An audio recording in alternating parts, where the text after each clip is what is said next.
Trinidad and Tobago's under-16 netball team won their first ever Pierre Caribbean Youth Netball title at the Sir Garfield Sobers Gymnasium in Wilde, Barbados over the weekend. The young Calypso girls dominated the tournament, defeating St. Lucia 34-20 in their final game on Saturday to seal their crown with a perfect 5-0 record after putting one hand on the trophy on Friday, taking down the hosts and defending champions Barbados 38-22. The Twin Island didn't just stop at winning the title, sweeping multiple awards, earning top honours in the shooting competition with 128 goals.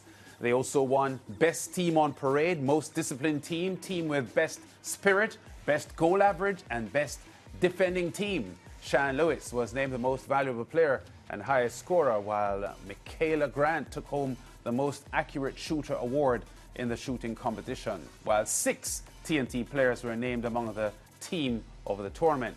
Joining us now on Zoom is a TNT coach, Susie Hiles-Lewis. Susie, welcome to the SportsMax Zone.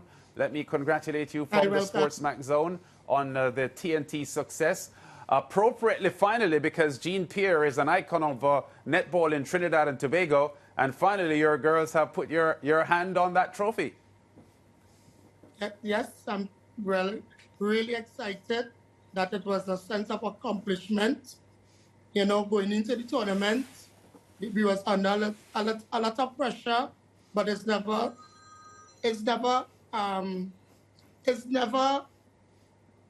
off until the final whistle. And the girls remain disciplined and throughout the whole process. Yeah, talk to us about the difficulties going in, though. Would those be difficulties before going to the championship, or would that be during the championship?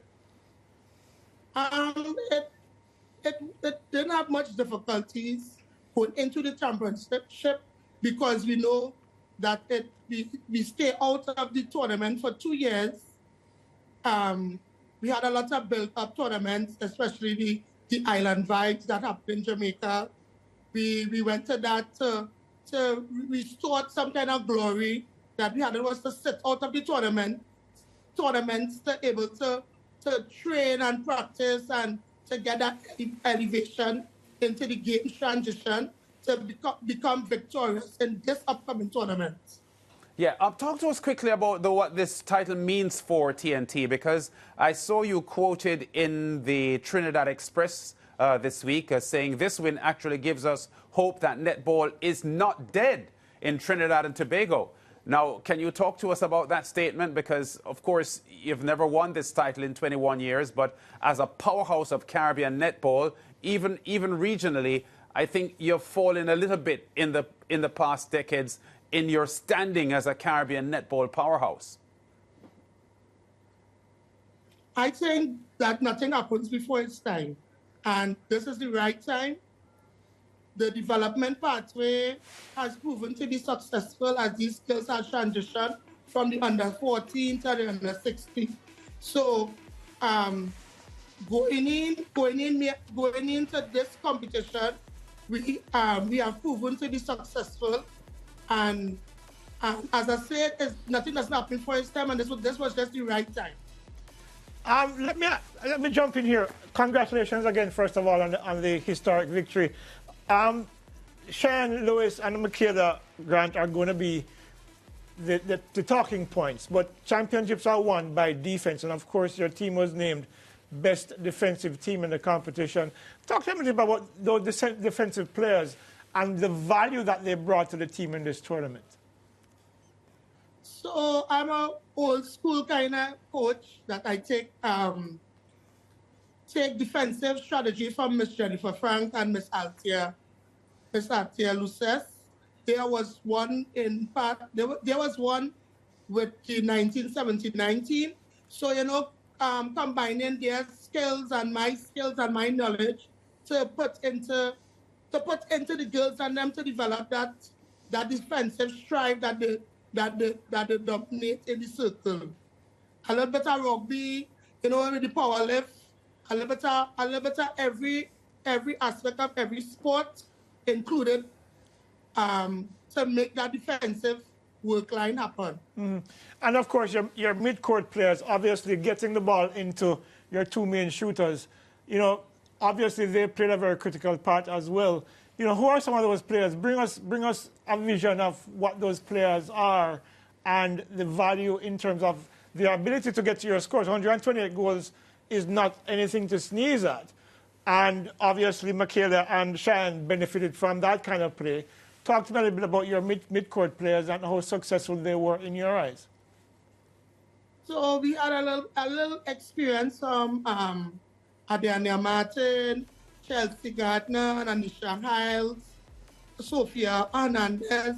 All of them have been working extremely hard in the development, especially to run the ball and a fast and swift movement.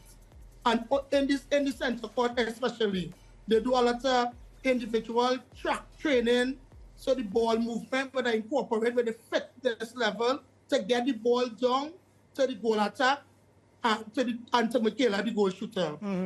And of course, I wanted to ask you something, something that Lance alluded to earlier on. Trinidad won the world title in 1979, and of course, the sport has struggled, to use that term loosely, in Trinidad for a while.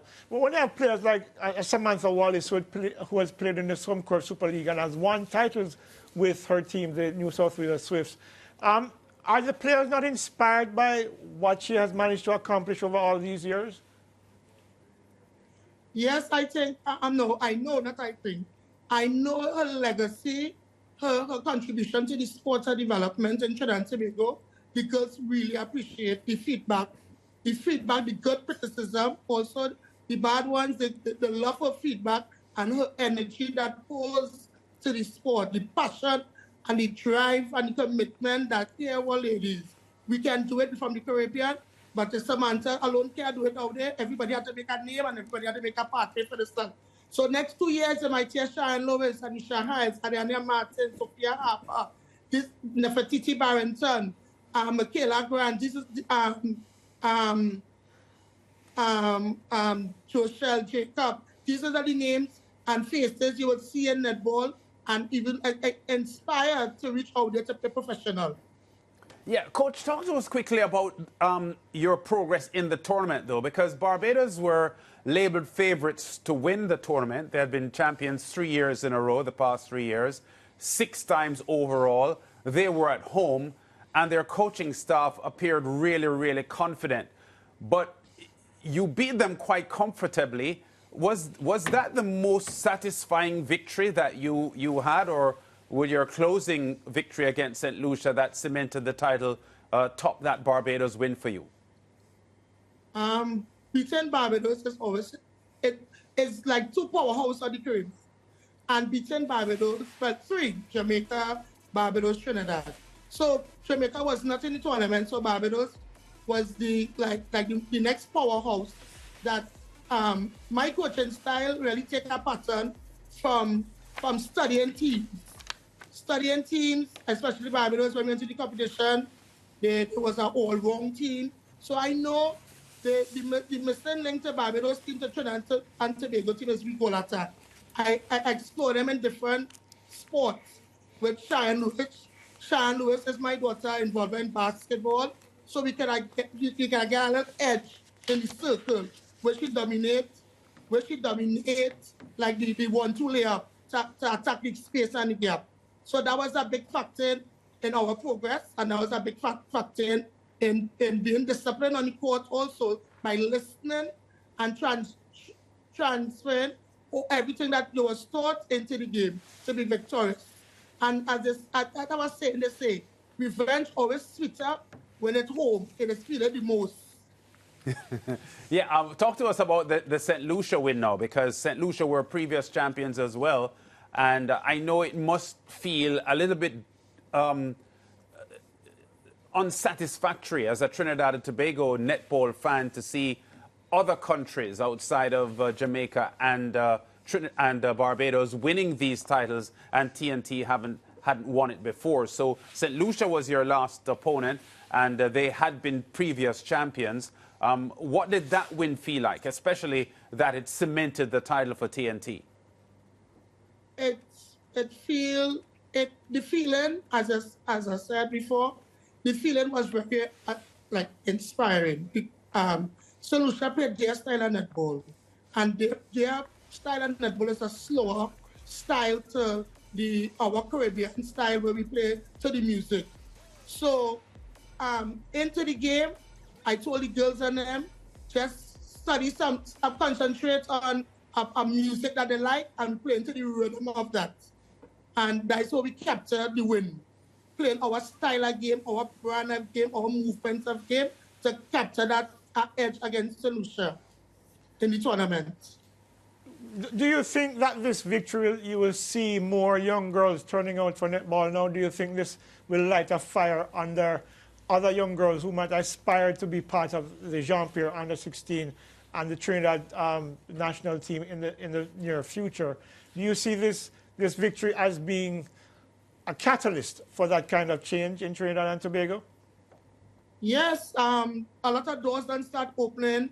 The association have been getting a lot of phone calls from schools who don't have a netball program. They got, as we reach home, we got a lot of good positive that children from homes want to learn to play netball because of this achievement. So it's a real victory and a real plus that they were sounded just now that the main sport of Trinidad and Tobago girls will be netball. So that's a big plus. Can you talk to us quickly about the potential of some of these players? We've already mentioned a couple of the names, but are these players good enough, Coach, that we may see them in the World Under-21, the Youth Netball World Cup in Gibraltar coming up in September, when TNT, Barbados and Jamaica will be flying the Caribbean flag? Well, at present, all of them attending under-21 training, so I don't have any control over that. But as I can say, as I said to you, the hope is that everybody had to come with the A game. Is everybody had to come to the A game, to the court, and contribute to building the puzzle on the team to make it a strong and vibrant and a brand of netball that people willing in the world to watch again. Yeah, who are the coaches in the under-21 setup getting ready for Gibraltar? Okay, right now we have Khalifa, McCollins, and Crystal George. Okay. They are also past national players. Yes. With great highlights, great backends behind them. So I feel confident that they will get the job done and go out there and show the world what Trinidad and Tobago have. Yeah. Khalifa McCollin is retired. She's finished with playing? She plays locally, but she retired internationally. Okay, as I remember her playing in the Suncorp Super League and the ANZ in New Zealand as well, and also in the England Netball League. A very outstanding player, Khalifa McCollin. You can tell her hi from the SportsMax zone when you talk to her, and let's see if she will pick any of your under-16 girls in her under-21 setup. I hope so too. All right, Coach, thank you very much and congratulations. Really happy to see TNT celebrating this success. And as we said, it's fitting because the Jean-Pierre is an iconic name for Trinidad and Tobago's netball. And finally, TNT are celebrating an under-16 title for a tournament named in her honor. Thanks, Coach. Yes. No problem. Anytime. Yeah, great chat there with the coach. Absolutely. Yeah, I'm looking forward to seeing these young girls develop in TNT. Listen, because they have, as you had mentioned, as 1979 joint world champions, TNT are known as a powerhouse in regional netball. And for them, for several years now, not to be, pushing as a dominant force and pressing the Jamaicans as the #1, it was a little disappointing to see them behind the 8 ball. Absolutely, and it's one of the things that's kind of perplexing to me as well, because they have accomplished something. Jamaica is the dominant team in the Caribbean, #4 team in the world. You would have thought that having won the world title in '79, it would have propelled Trinidad to a higher level of performance, but they have tapered off and actually fallen down the pecking order. But Jamaica, who has never won, has gone on and done significant things in terms of consistency, in terms of medals. So it's nice to see.